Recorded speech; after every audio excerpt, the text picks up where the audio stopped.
Hey everyone! So you just got a shiny new smartwatch, but what do you actually do with it? Let's break down the basics in 60 seconds.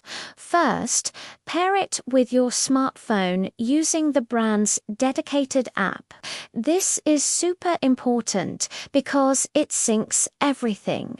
Once connected, you can customize your watch face.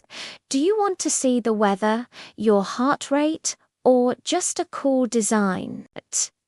The choice is yours. Next, explore the apps. You can get notifications for calls, texts, and social media right on your wrist. So no more digging your phone out of your pocket. Most smartwatches also have amazing fitness tracking features.